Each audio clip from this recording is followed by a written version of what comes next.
선생님들 안녕하세요. 8월 마지막 주 선지학교 시간입니다. 오늘 말씀 제목은 예수님의 몸이에요 라는 말씀 제목으로 고린도전서 12장 12절에서 31절을 함께 나누겠습니다.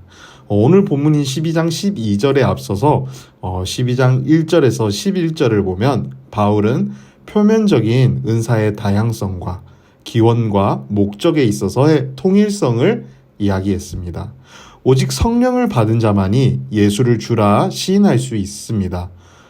그리고 교회의 다양한 은사, 직임, 역사는 모두 삼위일체 하나님으로부터 나온 것입니다. 다양한 은사를 분배하시는 성령님은 한 분이십니다. 다양한 교회의 직분을 분배하시는 분도 한 분이십니다.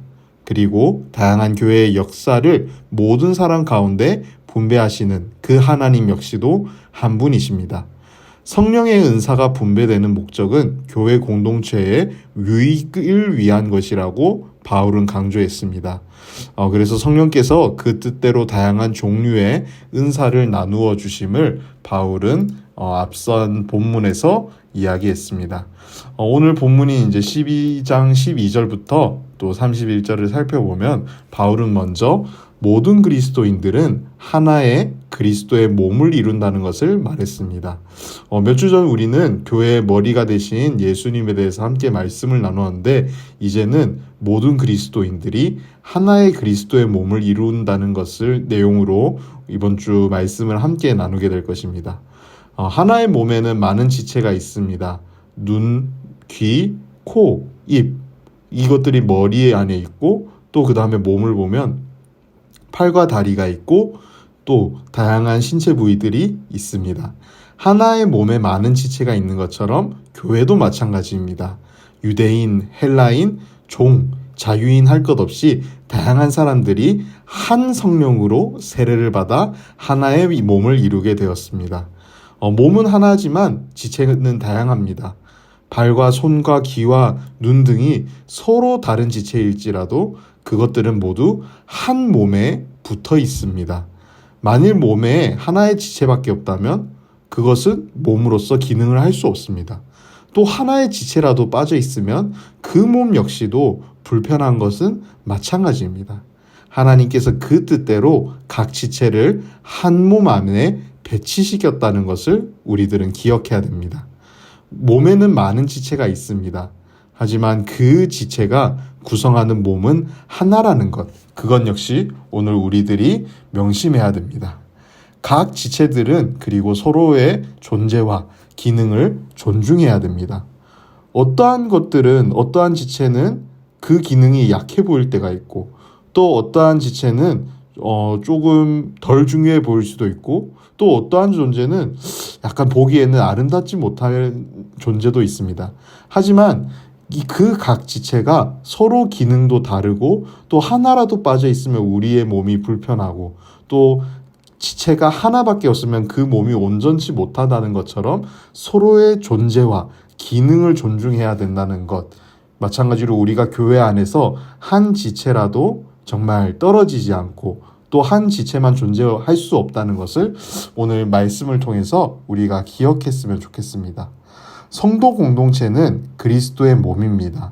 성도는 각자의 몸의 지체라는 것을 바울은 27절에서 강조했습니다. 또 그리고 오늘 본문을 이제 후반부에 이르는 28절과 31절에서 보면 바울은 다양한 은사에 따른 교회의 공식적인 직무를 소개했고 또 거기서 머무는 것이 아니라 더욱 큰 은사를 사모할 것을 권면했습니다.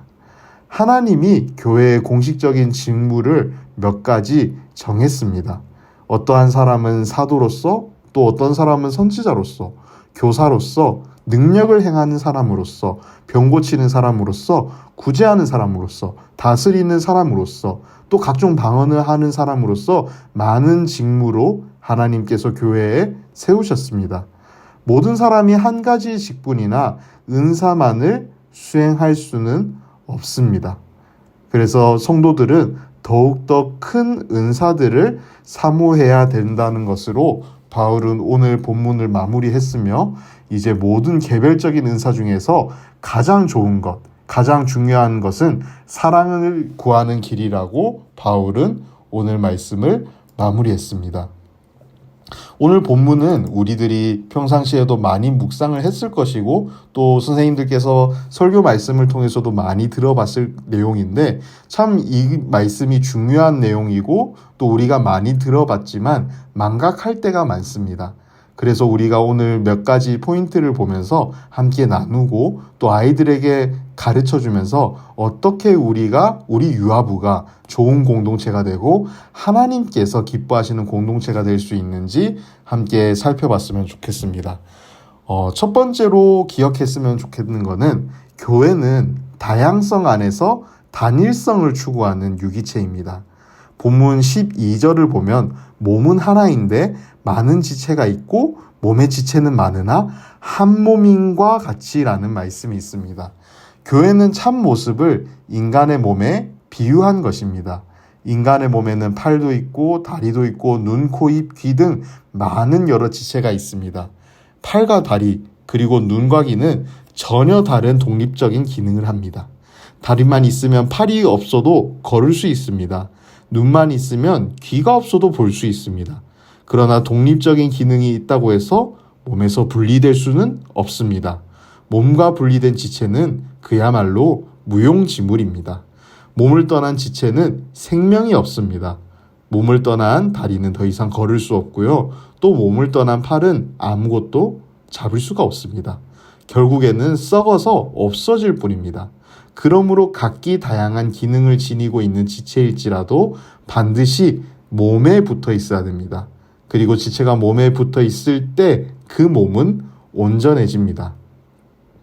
주님의 몸된 교회는 다양성이 있는 지체들이 단일성을 추구하면서 살아가는 곳입니다. 분명 주님이 몸된 교회에는 다양한 기능과 역할이 필요합니다. 각각 팔과 다리, 눈, 귀, 코의 역할을 하는 성도들이 필요한 것입니다. 한 지체라도 없으면 주님의 몸된 교회는 불구와 같이 됩니다. 교회에는 찬양을 하는 사람들, 또 교사로서 섬기는 사람들, 또 상담하는 사람들, 또 저와 김선지 전도사님처럼 말씀으로 또 앞에 서는 사람 등등 다양한 역할을 하는 성도들, 다양한 역할을 하는 지체들이 필요합니다. 하지만 그들 각자가 자신의 것이 최고라고 생각하면서 몸된 교회를 떠나서 다른 곳으로 간다면 아무 소용이 없는 것입니다. 성도들은 이렇게 다양성 속에서 단일성을 추구하고 단일성 속에서 다양성을 추구함으로 주님의 몸된 교회를 온전하게 세워나가는 역할을 감당해야 됩니다. 그리고 두 번째로 우리가 기억해야 되는 것은 성도 각자에게는 하나님이 정하신 다양한 역할이 있습니다. 18절에 보면 하나님이 그 원하시는 대로 지체를 각각 몸에 두셨다라고 하셨습니다. 이것은 주님의 몸된 교회에서 성도 각자가 담당해야 할 꼭 필요한 역할이 있음을 보여줍니다. 그래서 이 말씀을 우리가 묵상할 때면 우리는 우리 자신의 중요성을 알게 됩니다. 하지만 우리는 자주 이것을 망각합니다. 교회 생활을 하면서 이것을 잊을 때가 많습니다. 그리고 그러한 이유로 때로는 자신의 연약함을 보면서 또 열등감을 느끼기도 합니다. 신앙생활을 하다 보면 우리 자신을 또 다른 성도님들과 비교할 때가 있습니다. 특히 외형적인 신앙의 모습을 비교하면서 자신의 위치를 평가할 때가 있습니다. 하지만 주님께서 원하시는 뜻대로 지체를 두셨다는 것은 우리 모두에게, 모든 성도들에게 정해진 역할과 그 기능이 다양하다는 뜻입니다. 달리 말하면 나와는 다른 기능과 역할을 담당하라고 다른 성도들과 한 교회에 주님께서 두신 것입니다. 내가 가진 신앙의 경험이나 은사만은 최고가 아닙니다. 나와는 다르지만 다른 성도들도 분명히 주님으로부터 은사를 받았습니다.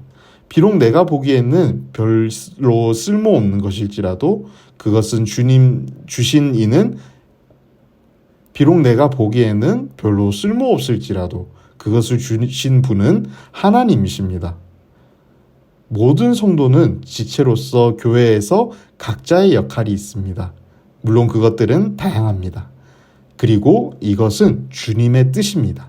그러므로 우리들이 다른 성도님들과 자신을 비교해서 열등감에 빠지거나 또 우월감에 빠져서는 안 될 것입니다. 판단해서는 안 될 것입니다. 우리가 보기에는 은사를 덜 받은 것 같고 능력이 부족한 것 같고 가치가 없어 보인다고 착각할 수 있지만 주님께서는 결코 그렇게 생각하시지 않습니다. 우열이 성도 안에 없으며 은사 안에 없습니다. 모든 것이 주께로 온 것이기 때문에 다 귀한 것입니다. 교회는 내가 없으면 결코 이루어지지 않습니다. 또 나만 있다고 해서 이루어지는 것은 아닙니다. 다른 성도와 또 다른 선생님들과 내가 있어서 우리가 주님의 몸이 되는 것입니다. 그래서 우리 선생님들께서도 교회를 섬기실 때, 우리 유아부를 섬기실 때 내가 없어도 된다는 생각, 혹은 또 나만 있어서 된다는 생각, 그런 생각을 가지는 것이 아니라 다른 선생님들과 또 저희 교육자들과 아이들과 함께하기에 우리 유아부가 한 몸이 된다는 것을 우리가 함께 기억했으면 좋겠습니다. 제자들과 함께 이스라엘 땅을 걸으셨던 예수님은 식사할 시간도 없이 무리들을 돌보셨습니다. 몰려드는 인파를 밀치시지도 않으셨고 찾아오는 사람을 귀찮아하시지도 거절하시지도 않으셨습니다. 예수님을 해하려 하는 바리새인마저도 상종할 수 없는 사람들로 여기지 않으셨습니다. 그들의 의도가 불순할지라도 그들에게 하나님의 뜻을 전하려고 그들과 대화하셨습니다. 그것은 인간을 향한 주님의 사랑이 있었기 때문입니다. 주님께서 그들을 사랑하였기 때문에 날마다 기도하고 날마다 만나고 날마다 가르친 것입니다. 죽음에 임박해서도 주님은 인간을 섬기시는 일에 최선을 다하셨습니다. 그리고 이 사랑을 대신할 사람들을 택하여 세우셨습니다. 그들이 누구입니까? 바로 성도된 우리들입니다. 때문에 우리는 주님과 같이 사랑으로 다른 일을 대해야 합니다. 주님께서 우리를 세울 때 주신 사랑으로 최선을 다해 사람들을 섬기려는 열정을 가져야 합니다. 우리가 교회 안에서 나의 유익을 구하는 정욕을 제어하며 주님의 사랑을 신철하는 노력을 한다면 그것이 바로 주님께서 기뻐하시는 몸된 교회의 모습입니다. 우리 선생님들 한 주간도 또 이 말씀을 묵상하며 정말 성도만이 주님께서 이 땅에 다시 오실 때에 지극히 충성된 종이라고 칭찬받게 되는 영광을 누릴 것이라는 것을 기억하며 묵상하셨으면 좋겠습니다. 우리 유아부의 모든 가족이 주님의 기쁨이 되어서 주님의 마음을 시원케 해드리는 그런 유아부가 되기를 간절히 소망합니다. 함께 기도함으로 오늘 선지학교 마무리하겠습니다. 하나님 아버지 감사합니다. 그리스도께서 머리가 되시고 우리를 몸으로 이루셔서 한 교회가 되게 하심을 감사합니다. 우리 사랑교회 유아부도 정말 모두가 지체가 되어서 서로를 소중히 여기고 정말 하나 되는 한 몸이 되어서 주님을 따라가는 그러한 유아부가 되게 하여 주시옵소서. 주님께서 가르쳐 주신 대로 사랑의 모습으로 서로 사랑하고 서로 배려하고 서로 존중하고 정말 함께 동역하는 그러한 유아부가 될 수 있도록 주께서 붙들어 주시옵소서. 예수님의 이름으로 기도드립니다. 아멘.